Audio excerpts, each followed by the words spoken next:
तो कोई गम नहीं, बस मरते वक्त ये मिट्टी हिंदुस्तान की हो, ये मिट्टी हिंदुस्तान की हो। अखिल भारतीय विद्यार्थी परिषद के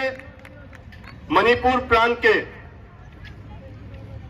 8th स्टेट कॉन्फ्रेंस में ये ओपन सेशन में उपस्थित विद्यार्थी परिषद के प्रांत मंत्री, प्रांत अध्यक्ष तथा विद्यार्थी परिषद के पूर्व राष्ट्रीय मंत्री तथा मंच पर उपस्थित सभी छात्र नेताओं और यहाँ पे आए हुए मणिपुर प्रांत के सभी ऐसे विद्यार्थी तथा कार्यकर्तागण, हम जानते हैं कि 1949 के 9 जुलाई तारीख में भारत में एक ऐसा स्टूडेंट ऑर्गेनाइजेशन का जन्म हुआ जो स्टूडेंट ऑर्गेनाइजेशन के थ्रू पूरे भारत के विद्यार्थी समाज को एक नया दिशा देने के लिए और भारत के पूरे विद्यार्थी समाज को देशभक्ति के साथ और देशभक्ति के लिए प्रेरणा जगाने के लिए अखिल भारतीय विद्यार्थी परिषद जैसे एक स्टूडेंट ऑर्गेनाइजेशन का जन्म होता है, जो 1947 के 15 अगस्त के दिन भारत तो स्वाधीन हुआ, लेकिन उसके बाद भारत को सही रूप से स्वाधीनता देने के लिए, सही रूप से उसको इंडिपेंडेंस बनाने के लिए अखिल भारतीय विद्यार्थी परिषद के नाते एक छात्र संगठन का जन्म होता है, जिसका लक्ष्य होता है कि भारत को पुनर्निर्माण करके भारत को विश्वगुरु रूप से पालन करना। मित्रों, अभी अगर हम बोलते हैं कि हमारा पूरे वर्ल्ड में सुपर पावर कौन है, तो कहीं हमारे मन में यूएसए का नाम आता है, कहीं यूके का नाम आता है, तो कहीं रसिया का नाम आता है, कहीं जापान का नाम आता है, लेकिन हम भूल जाते हैं कि भारत एक ऐसा देश है जहां शायद पूरे पृथ्वी में, जब पूरे विश्व में जब शिक्षा का आधार पता नहीं था, उस समय भारत में नालंदा विश्वविद्यालय जैसे विश्वविद्यालय थे, जिसके नाते और जिसके जरिए भारत के द्वारा पूरे विश्व में शिक्षा का आधार बांटा गया था। तो आज के समय में भारत को सही रूप से खड़ा करने के लिए और भारत को सही रूप से विद्यार्थी समाज के बीच में लेके जाने के लिए अखिल भारतीय विद्यार्थी परिषद 1949 से लेके अब तक काम करते आए हैं। विद्यार्थी परिषद के कार्यकर्ता के नाते हम जब पूरे देश भर में भ्रमण करते हैं और वो भ्रमण के दौरान जब हमें पता चलता है कि जो हमें इतने सालों से बात कर रखा था, कहीं मणिपुरी अलग है, कहीं आसाम में, आसाम से आता हूं तो कहीं आसाम का लोग अलग है, कहीं अरुणाचल का लोग अलग है, कहीं मिजोरम का लोग अलग है, कहीं यूपी का लोग अलग है, कोई बिहार का लोग अलग है, ऐसा एक मानसिकता विद्यार्थी समाज के बीच में फैलाया गया था और उसको लेके विद्यार्थी समाज हमेशा एक अलग दिशा, एक गलत दिशा के तरफ गए थे। लेकिन आज के समाज में जब हम देखते हैं कि जहां जहां विद्यार्थी परिषद का काम आगे बढ़ा है और जिस तरह से कैंपस के अंदर विद्यार्थी के काम आगे बढ़ा है और हर विद्यार्थी विद्यार्थी परिषद के साथ काम करने के लिए आगे आया है, तब देखा गया है कि भारत को जोड़ने में और भारत के सभी संप्रदाय, सभी जनजाति, सभी जाति को एक साथ एक मंच पे लाने के लिए विद्यार्थी परिषद एक अच्छा मोहरा होके अब खड़ा दिया है। आज हम देखते हैं कि भारत अपने स्वाधीनता के 75 वर्ष में उपस्थित है और उस दौरान हम जब देखते हैं कि भारत के 75 वर्ष का स्वाधीनता का जब 75 वर्ष हम मनाते हैं और उस समय विद्यार्थी परिषद एक गांव एक तिरंगा करके एक अभियान चलाते हैं और उसके आधार पर मणिपुर प्रांत में भी एक किया जाता है कि एक गांव एक तिरंगा हम करेंगे। लेकिन उस समय एक प्रश्न उठता था कि मणिपुर में एक माहौल था, एक ऐसा परिस्थिति था कि कभी तिरंगा को छूने के लिए, तिरंगा हाथ में लेने के लिए लोग डरते थे और उस समय जब एक गांव एक तिरंगा का कार्यक्रम हाथ में लिया गया और वो समय में जब मणिपुर के कार्यकर्ता, विद्यार्थी परिषद के कार्यकर्ता को पूछा गया कि एक गांव एक तिरंगा हम कर पाएंगे क्या, तब मणिपुर के कार्यकर्ता ने दम के साथ बोला है कि अब वो परिस्थिति नहीं रहा कि कोई सेपरेटिस्ट आके हमें बोलेगा कि ये तिरंगा हमारा नहीं है, ये तिरंगा हम नहीं पकड़ेंगे, कोई देश विरोधी ताकत आके बोलेंगे कि मणिपुरी लोग हम स्वाधीनता दिवस नहीं मानेंगे, ऐसा हम नहीं मानेंगे। मणिपुर के कार्यकर्ता हर एक गांव में गया और एक गांव एक तिरंगा के कार्यक्रम किया और वो कार्यक्रम में मैं लकी हूं कि मैं भी वहां पे उपस्थित था और शायद मणिपुर में पहली बार ऐसा हुआ है कि 75 मीटर का एक बड़ा तिरंगा हमने मणिपुर के विभिन्न जिलों में हमने वो तिरंगा रैली किया और उसमें मणिपुर के सभी कार्यकर्ता, सभी देशवासी, मणिपुर के सभी ऐसे जनजाति और जाति लोग वहां पे आए और उसमें अपने आप को शामिल किया और वो लोगों ने प्रमाण करके दिया कि हम सेपरेटिस्ट की बात नहीं सुनेंगे। मणिपुर भी देश के साथ खड़ा है और मणिपुर भी भारत की एक अंग है। आज विद्यार्थी परिषद का 75वां वर्ष है और ये समय में हम कहीं ना कहीं जब आगे बढ़ते हैं तो स्वाधीनता का 75 वर्ष के बाद अब हम विद्यार्थी परिषद का 75 वर्ष मना रहे हैं। और ये समय में जब पिछली बार हमारा मेंबरशिप 2020-21 में हम गिना गया था तो तब विद्यार्थी परिषद का मेंबरशिप जब महामंत्री जी ने प्रतिवेदन दिया तो 33 लाख मेंबरशिप आया विद्यार्थी परिषद का पूरे देश में। और उस समय में विद्यार्थी परिषद वर्ल्ड का सबसे लार्जेस्ट स्टूडेंट ऑर्गेनाइजेशन के नाते वो प्रमाण कर दिया। और उस समय हमें लगा कि कोई ना कोई तो होगा जो विद्यार्थी परिषद का जो 33 लाख का मेंबरशिप का ये रिकॉर्ड है वो तोड़ पाएंगे। और जब 2020-21 का अधिवेशन के बाद हम एक साल समाज के बीच में काम किया और समाज के साथ रहा, उस समय हमने खोजने का प्रयास किया कि कोई ऐसा तो स्टूडेंट ऑर्गेनाइजेशन होगा जो अपने आप को बहुत बड़ा बोलते हैं लेकिन मेंबरशिप के नाते या सदस्यता के नाते विद्यार्थी परिषद को मात दे सके। लेकिन मित्रों हम एक साल रुका और एक साल रोकने के बाद जब हम जयपुर में विद्यार्थी परिषद का अधिवेशन में सब लोग एकजुट होकर आए और उस समय में जयपुर अधिवेशन में जब विद्यार्थी परिषद का महामंत्री द्वारा हमें मेंबरशिप का प्रतिवेदन दिया गया और उस समय में जब मेंबरशिप का प्रतिवेदन दिया तो महामंत्री बोलते हैं कि इस साल का जो पिछले साल का विद्यार्थी परिषद का मेंबरशिप 33 लाख था तो इस साल का विद्यार्थी परिषद का मेंबरशिप 45 लाख हुआ। और तब हमें एहसास हुआ कि विद्यार्थी परिषद का रिकॉर्ड तोड़ने वाला कोई छात्र संगठन है, कोई विद्यार्थी संगठन है तो वो केवल विद्यार्थी परिषद ही है जो पिछले साल का 33 लाख का मेंबरशिप का रिकॉर्ड तोड़ के इस साल हम 45 लाख मेंबरशिप के आगे बढ़े हुए हैं।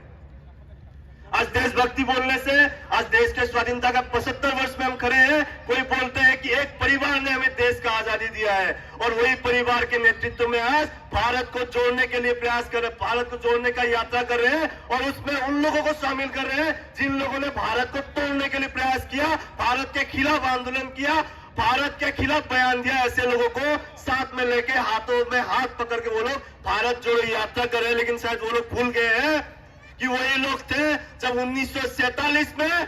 भारत को टुकड़े किए थे, भारत को 2 हिस्से में बांटे थे और वही लोग आज भारत को जोड़ने के लिए प्रयास करता है, भारत को जोड़ने की बात करते हैं। लेकिन आज मणिपुर में हमें सिखाने की जरूरत नहीं है कि मुझे इसलिए विश्वास है क्योंकि मणिपुर के कार्यकर्ता हर एक कार्यकर्ता देशभक्त है और मणिपुर के हर एक कार्यकर्ता हर एक निवासी के मन में देश के लिए प्यार है, देश के लिए श्रद्धा है। अगर ऐसे समय में मैं विश्वास के साथ कहता हूं कि देश के सीमा में जिस तरह से देश के हर एक विरोधी ताकत को रोकने के लिए भारतीय सेना हमारा हर एक समय सशक्त है, उसी तरह देश के अंदर मणिपुर के अंदर होने वाले हर एक समाज विरोधी हर एक देश विरोधी ताकतों के खिलाफ लड़ने के लिए हम विद्यार्थी परिषद का कार्यकर्ता, हम मणिपुर वासी हमेशा सैनिक की तरह थे, सैनिक की तरह है और सैनिक की तरह ही रहेंगे। आज जब देश को जरूरत होगा सीमा में तो विद्यार्थी परिषद का कार्यकर्ता सबसे आगे आके देश की सेवा में हम जुटे रहेंगे। तो हम तो वो लोग जो भारत जोड़ने के बाद बोल रहे थे भारत जोड़ो यात्रा कर रहे हैं, लेकिन हम विद्यार्थी परिषद बोलते हैं हम 1990 में एक सपना देखा था भारत से कश्मीर के ऊपर जो 370 जो अवैध रूप से लगाया हुआ है 1990 के दशक में हमने सपना देखा था, उसको कभी ना कभी हम हटा के देखेंगे और हटा के रहेंगे। और वही हुआ क्योंकि विद्यार्थी परिषद का कार्यकर्ता हमेशा एक व्यक्ति केंद्रित या किसी स्वार्थ के लिए किसी सेल्फ के लिए नहीं काम करते हैं। विद्यार्थी परिषद के कार्यकर्ता हमेशा एक सेल्फलेस एक मेंटेलिटी के साथ काम करते हैं, एक आदर्श के साथ काम करते हैं। इसलिए 1980-1990 के समय में जो विद्यार्थी परिषद का कार्यकर्ता गुजरात के मैदान में काम करते थे विद्यार्थी परिषद के कार्यकर्ता के नाते, वही कार्यकर्ता जब 2019 में बाद में जाके देश का गृह मंत्री बनता है, वो 370 हटाने का जो विद्यार्थी परिषद का सपना था और जो विद्यार्थी परिषद के कार्यकर्ता के नाते उसने वो सपना देखा था, 2019 में जब वो देश का गृह मंत्री बनता है, वो अमित शाह 370 को एक सूतकी में उसको सदन से हटा देते हैं। क्योंकि हम विद्यार्थी परिषद का कार्यकर्ता ये सपना लेके हमेशा आते हैं कि एक दिन था 1947 के 14 अगस्त के दिन, जिस दिन कोई एक नागरिक सोया था तो भारत में, लेकिन जब 1947 के 15 अगस्त के दिन वो सूर्य उदय होता है और जब वो सवेरा देखता है तो वो एक नया देश में खड़ा होता है। और हम विद्यार्थी परिषद का कार्यकर्ता बोलते हैं, हम सपना ये देखते हैं कि पीओके का एक नागरिक एक दिन ऐसा आएगा कि वो पीओके का नागरिक एक दिन वो पीओके के जमीन में तो रात को सोएगा, लेकिन जब सुबह होगा वो पीओके का नामो निशान नहीं रहेगा। एक भारत रहेगा, एक जमीन रहेगा, ऐसा एक चिंता ऐसा एक भाव लेके हम आने वाला है। विद्यार्थी परिषद हमेशा बोलता है कि भारत केवल अपने बारे में नहीं सोचते। इस साल भारत G20 का प्रेसिडेंसी अध्यक्षता करने के लिए जा रहे हैं और ऐसा समय में हमारा जो मूल आदर्श है, मूल परंपरा है वसुधैव कुटुंबकम, इसको पूरे विश्व में हम फैलाने के लिए, पूरे विश्व में ऐसा इसका मैसेज देने के लिए इस बार हमें मौका मिला है। क्योंकि किसी ने बोला था कि हमने दुश्मनों के लिए फाइटर जेट बनाए, संगीन बनाए।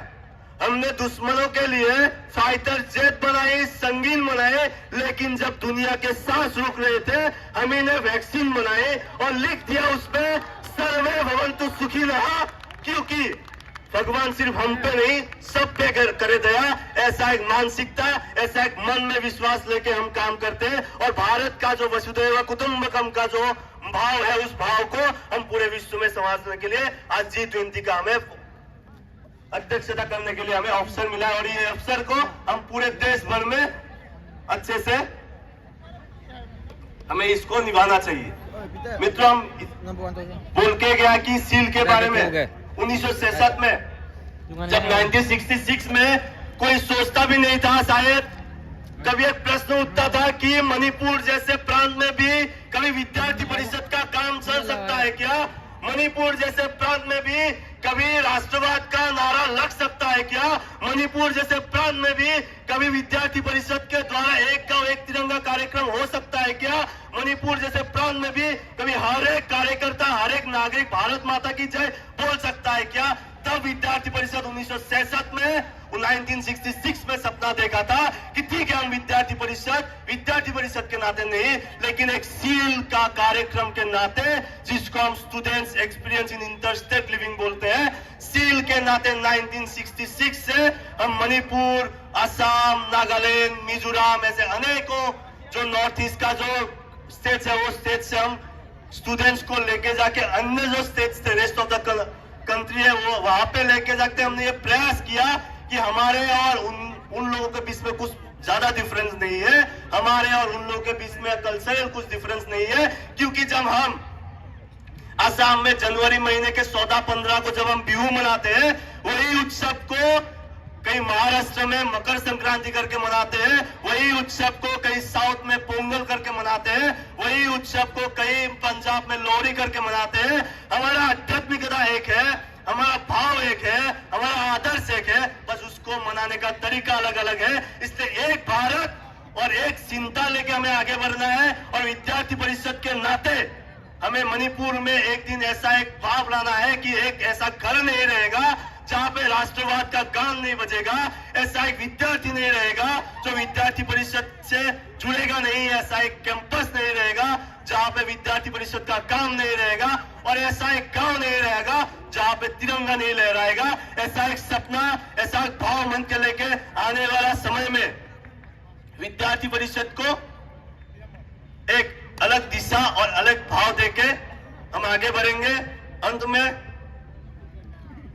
मैं और दो शब्द बोलना चाहता हूं कि कहीं ना कहीं आजकल हमें दिखाई देता है लेफ्टिस्ट लोग अपने आप को साड़ी पहना के वुमेन एम्पावरमेंट का बात बोलने के लिए प्रयास करते हैं। वही लेफ्टिस्ट लोग जो कभी नारी को सम्मान नहीं करना जानते हैं, वो लोग हमें फेमिनिज्म का बात सुनाते हैं। लेकिन ये नया भारत है, यहाँ पे क्या महिला है क्या पुरुष है, सब एक साथ चलना पड़ेगा। क्योंकि जब देश का राष्ट्रप्रधान, जब देश का प्रथम नागरिक एक जनजाति महिला हो सकता है, तो आज के समय में देश में कुछ भी हो सकता है। जब एक जनजाति महिला को कभी शायद कोई सपना भी नहीं देखा था कि कोई एक जनजाति महिला जाकर राष्ट्रपति का आसन में बैठेगा, पूरे विश्व में अपना नाम रोशन करेगा, तो आज अगर वो हो सकता है तो ये देश में कुछ भी हो सकता है। अगर कोई महिला स्पोर्ट्स में जाके हमारे लिए गोल्ड मेडल ला सकता है, अगर कोई महिला फ्लाइट उड़ा सकता है, तो आज के समय में क्या महिला क्या पुरुष सबको एक समान होके जाना है और ये भारत को एकजुट होके जाना है। इसलिए आने वाले समय में पूरे मणिपुर प्रांत में विद्यार्थी परिषद का काम और विद्यार्थी परिषद के जो आदर्श है पूरे हम मणिपुर के हर एक गांव में, हर एक जिला में लेके जाने के लिए प्रयास करेंगे और हर जिला हर गांव में विद्यार्थी परिषद का कार्यकर्ता होगा, विद्यार्थी परिषद का काम होगा और आने वाले समय में जो भारत विश्व गुरु के आसन में हम जो सपना देखना चाहते हैं उसमें मणिपुर का नागरिक, मणिपुर का कार्यकर्ताओं का एक अच्छा योगदान होगा, ऐसा मन में भाव लेके अंत में 2 लाइन बोलना चाहता हूं कि ये जज्बा जंग लड़ने का कभी सुख नहीं सकता, ये जज्बा जंग लड़ने का कभी सुख नहीं सकता, ये काफिला कुर्बानी का कभी रुक नहीं सकता, कन्हैया हो या खालिद हो लगा ले जोर जितना भी है देश में जब तक विद्यार्थी परिषद, ये तिरंगा कभी झुक नहीं सकता, ये तिरंगा कभी झुक नहीं सकता। धन्यवाद। Thank you, sir, for your valuable words. Now the program is ended, and now I have to remind some important notice. From 6:30 to 7:30,